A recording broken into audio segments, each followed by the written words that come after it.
Good morning, children. I am Sonia Sharma from Shiv Jyoti educational group. आज हम पढ़ने जा रहे हैं पाठ 1 भाषा और व्याकरण। पहले हम पढ़ेंगे भाषा। भाषा का सामान्य अर्थ है बोलना। भाषा वह साधन है जिसके द्वारा हम अपने विचारों को दूसरों को समझा सकते हैं और दूसरों के विचारों को समझ सकते हैं। भाषा वह साधन है जिसके द्वारा हम अपने मन की बात, अपने विचारों को, अपनी बात को दूसरों के सामने कहते हैं और दूसरों के मन की बात को जानते हैं। वही हमारी भाषा होती है। बोलना और सुनना ही हमारी भाषा है। अब हम पढ़ेंगे भाषा के रूप। भाषा के कितने रूप होते हैं यहाँ हम पढ़ेंगे। भाषा के 3 रूप होते हैं: मौखिक भाषा, लिखित भाषा और सांकेतिक भाषा।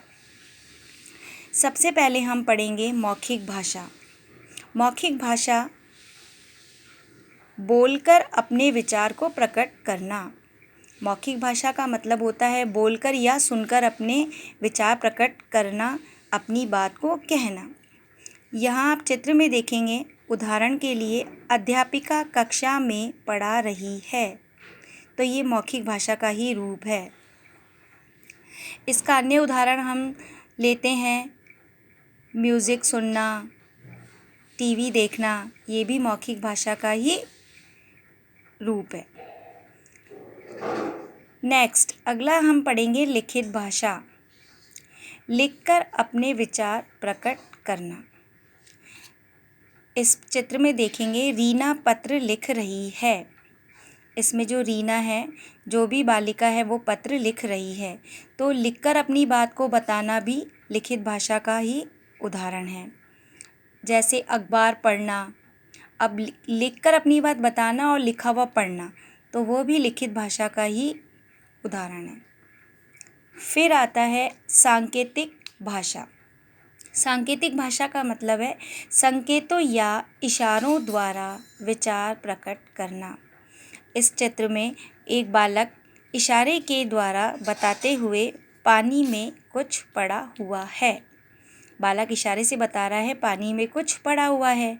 इसका एक अन्य उदाहरण और है, आपने देखा होगा ट्रैफिक पुलिसमैन इशारों के द्वारा यातायात को नियंत्रित करते हैं, वो भी सांकेतिक भाषा का ही उदाहरण है। तो अब आप समझ गए होंगे कि भाषा के कितने रूप होते हैं। तो आपने भाषा के रूप समझे, उनके बारे में पढ़ा। आप जानते हैं हमारी राष्ट्रभाषा कौन सी होती है? मैं बताती हूँ, हमारी राष्ट्रभाषा हिंदी है। हमारी राष्ट्रभाषा हिंदी है। हमारे देश में और भी कई भाषाएं बोली जाती हैं, जैसे गुजराती, असमिया, बंगाली, मराठी, उड़िया, तमिल, पंजाबी, कश्मीरी, मलयालम, कन्नड़ आदि हैं। हमारी राष्ट्रभाषा जो है वो हिंदी है, पर इसके अलावा हमारे देश में और भी बहुत सी भाषाएं बोली जाती हैं। अब हम पढ़ेंगे व्याकरण के बारे में। व्याकरण व्याकरण ही भाषा को सही रूप से बोलना, सुनना, पढ़ना, लिखना और समझना सिखाता है।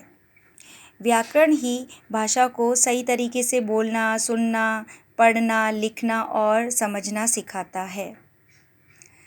व्याकरण की सहायता से ही हमें पता चलता है कि कोई शब्द या वाक्य शुद्ध है या अशुद्ध। व्याकरण की सहायता से ही हमें ये पता चलता है कि कोई भी शब्द या वाक्य शुद्ध है या अशुद्ध, सही है या गलत है। उदाहरण देखेंगे, जैसे लड़का पुस्तक पढ़ता है। अब ये वाक्य बिल्कुल सही है। अब हम इसे ऐसे नहीं लिख सकते पुस्तक लड़का पढ़ता है, तो ये वाक्य गलत होता है। इसलिए व्याकरण की सहायता से ही हमें सही बोलना, लिखना, पढ़ना, सुनना, समझना आदि आता है। तो आप व्याकरण के बारे में समझ गए होंगे। मैं आशा करती हूँ आपको ये पाठ अच्छे से समझ में आ गया होगा। Thank you.